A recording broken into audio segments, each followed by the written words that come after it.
You won a lifetime supply of Oreos when you were a kid. The apocalypse and collapse of civilization was 30 years ago, yet every month the Oreos are still delivered to you, no matter where you are. When I was a kid, I thought winning a lifetime supply of Oreos would mean truck after truck appearing at my house, each overflowing with Oreos. Back then, I didn't think about things like where in the world we'd keep that many Oreos, or the fact that they'd all go bad shortly after, or that sooner or later I'd get sick of eating them. I just had this grand vision in my head, I guess, didn't want to let it go. So I was pretty disappointed when a little package showed up on our front porch. There were 15 Oreos in the package. I asked my mom where the rest was, and she told me more would come next month. Waiting an entire month seemed like torture at that age, and made what arrived doubly crushing. Another package of exactly 15 Oreos.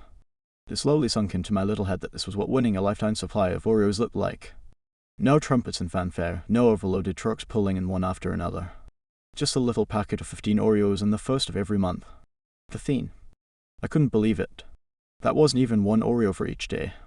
The grand imaginings we have as kids rarely come true. For example, I wanted to be a marine biologist. Then the whole world started collapsing, and now there are hardly any fish even left, much less people with the time or tools to study them. And yet those packages kept coming. To my house. To the shelter. To my tent.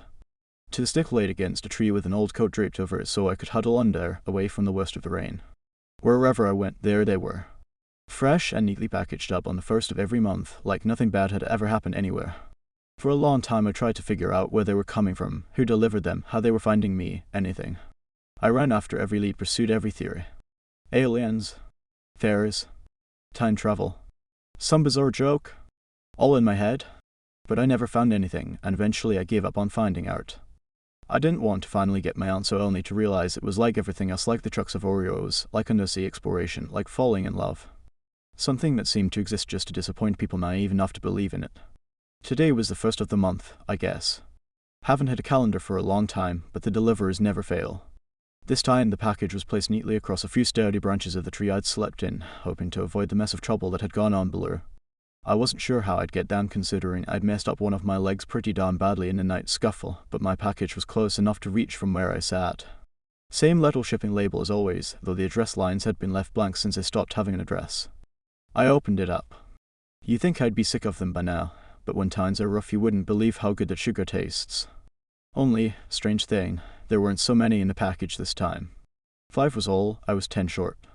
I considered that maybe wherever they came from was running out, or that something else had gotten to my supply before I had. Then I considered something else.